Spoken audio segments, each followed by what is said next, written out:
Now for some CB shorts. These things are really quiet.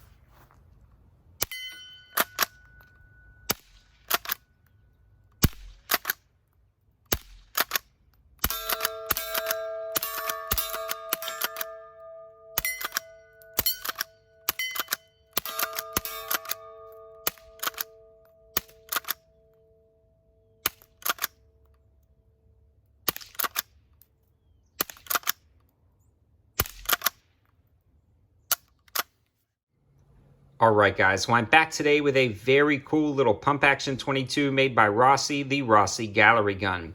This is a very interesting, unique, and handy firearm that's chambered in 22 long rifle but accepts 22 long, 22 shorts, and even those CB shorts, and it is again a very versatile and handy little package.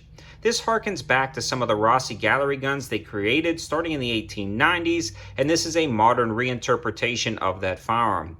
Now I have a more vintage Rossi Gallery gun that I absolutely love, but it's really cool to get the modern version out to the channel for us to try out. Before I get too far into it, I want to give a huge shout out to American Pawn & Gun, located in Monroe, North Carolina. Greg, the owner, sent this one out to the channel for us to try. They're always supporting the channel with ammunitions and firearms, so if you happen to be liking this gun at the end of the video when you're in Monroe, swing by. They've got some in stock. You can grab them. They also have a ton of ammunition in stock, but unfortunately they don't ship. But again, if you're in the area, tell them I sent you over. They'll hook you up with some deals. Now this gun is featured in two different styles right now, at least. The polymer version, which you're looking at right now, and the more traditional wood furniture. I like both of them. I tend to lean towards more the traditional furniture on a gun like this, but I wanted to try out the polymer version because I had a lot of questions about it, and I feel like there's a lot of functional aspects you get with this that you quite wouldn't get with that wood stock version. Let's talk about those specs and features, performance down at the range, and some reasons why you might want a pump action 22 in a modern day arsenal. So the first thing I want to do is talk about the specs and features, and we're going to start actually at the back and work our way to the front. This polymer stock is a very lightweight plastic, but you can see the texture change right at the tang that helps you get a good grip. It really slims down and has a very nice cheek well. It's incredibly ergonomic, and it has a sling swivel. About the only complaint I have with this entire setup on the stock is the fact that this is a plastic butt pad. It does have some nice texturing, and you really don't need a rubber butt pad for recoil, but when you go to set it on the side of a door or something, or when you're out at the range, this is really slippery on hard cement or just a kind of wood floor. It slides around. I would like to see that rubberized, again, not for recoil, but for traction when you're propping your rifle up against something. The action on this guy is rather unique and very modern looking, but again, when you switch to that more wood furniture look, it kind of has that more traditional look to it.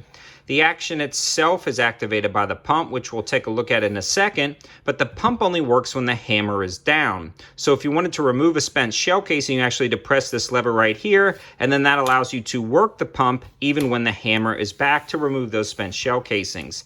It's got a cross trigger safety right here, which is really easy to actuate and very positive to engage. If you wanted to cock the hammer to let it down slowly to store it, it's got some nice texturing there, and the trigger on this guy is crisp and clean. I really like everything about it. This is a polymer trigger guard, but it feels robust enough to survive a little bit of abuse if you're throwing it around in the back of your truck. One of the more interesting things, though, that kind of turns me off of the gun is the fact that it uses Phillips head screws everywhere. I would like to see Allen keys or hex head bolts, but I guess if you want to kind of appeal to people's sense of tools being lying around, a Phillips head is going to be lying around. Just throws me for a loop seeing that on a gun like this. Now moving along, we do have the fiber optic sights on the top of the rifle and a fiber optic hooded sight on the front of the rifle located right there. That's a pretty cool setup. I like that a lot. It's actually very functional, and again, it doesn't necessarily lend to like classic 22 shooting, but this is really cool on top of something like this. It makes it for a good varmint getter. It's really easy to pick up the sights in a wide variety of lighting scenarios, and it's very easily adjustable up, down, left, right, so I like that a lot. Also has a scope rail on the top that you can mount more traditional 22 style optics to it, so that's going to be a plus if you wanted to scope this thing out. I'm going to leave an iron sights only, probably for now anyways. I do have some potential plans for this gun in the future. Moving along to the pump, it actuates very easy. You do have to kind of pull it back and make sure you're working it all the way so you don't hang anything up inside the action. But overall, it works as a solid pump action firearm. It's got M-LOK attachments on the side, none on the bottom. I would have really liked to see some on the bottom, but on that pump right there, it's got an insert, and again, it's got more texturing right here that helps you get a good grip on the pump, so I like to see that. It also has M-LOK attachments on the other side. This is really interesting because they didn't go with a gaudy pick rail or anything like that. They just got smooth kind of M-LOK attachments on the side. That's very sleek and slim if you don't want to add anything, but it adds the ability to add something to it. This is pretty nice because, again, this being a pump action firearm, it's got some advantages over semi-auto firearms, which we'll talk about in a second, and that's where the M-LOK attachments come into play.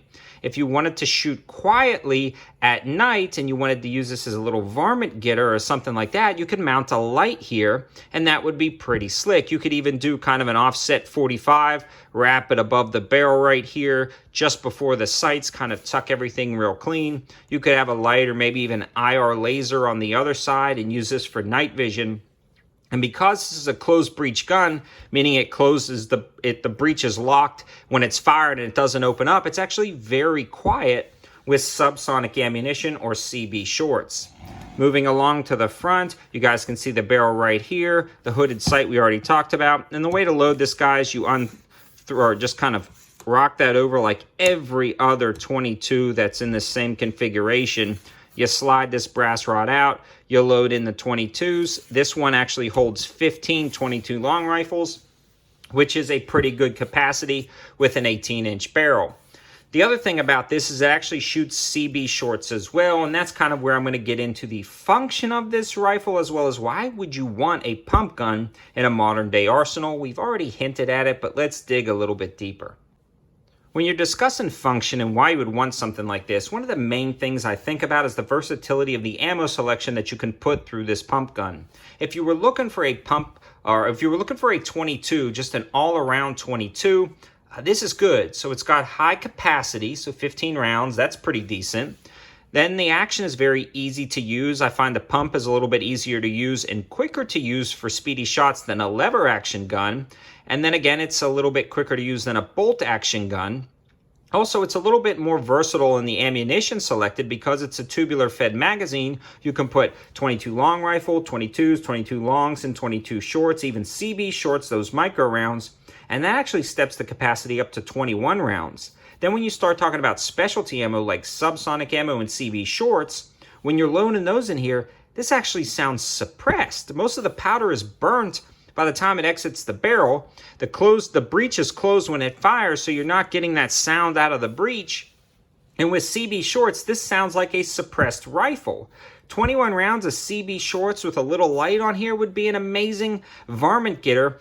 Maybe quite where you weren't supposed to be shooting. I'm not going to tell anything you shouldn't be doing, guys, but a lot of people are technically in city limits but have a lot of property, 4 or 5 acres, and they've got some varmint issues. Well, you could load this thing up with CB shorts and nobody would be the wiser that you were shooting in your backyard with something like this.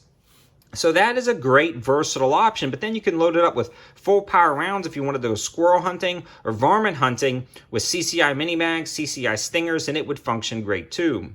Also for pest control in different kinds of weird areas, you may be able to load this thing up with that rat shot. Now I haven't tried it yet, that's something I'll try in the future, but again, this is very versatile because you don't have to worry about the gas-powered operation of a semi-auto or the way a detachable magazine feeds in a bolt gun.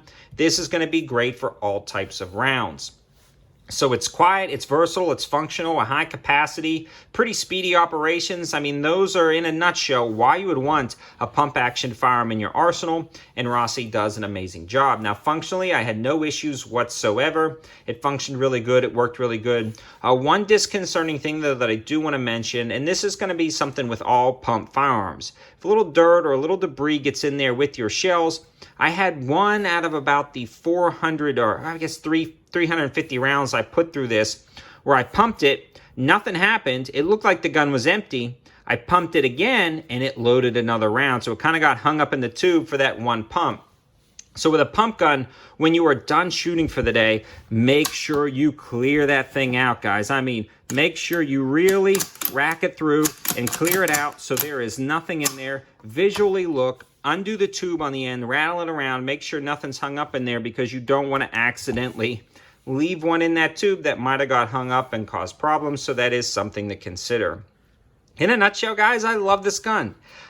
Some of the components feel a little bit cheap on it. I mean, it's not the most elegant gun in the world. The Phillips head screwdrivers, some of the feel of the polymer feels a little bit cheap. It does have a polymer trigger guard, and one of the shells got hung up one time. Now, those are things I can overlook at for the price, and the MSRP on this guy is about $315. So that is something to consider when you're purchasing that. It's not the most elegant and refined gun in the world, but it definitely is a great tack driving little shooter.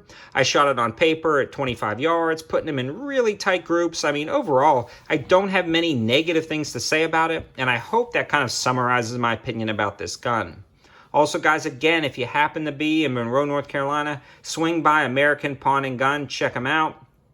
Greg, the owner over there, is really nice. They also have a Facebook page where they keep up with their used inventory that they're getting in with some really good deals. So go follow them over on their Facebook page. Again, tell them 704 Tactical sent you over, and that'll help me make more of these videos on interesting firearms that I can try to get out to the channel. Thanks for watching, guys. Have a good one.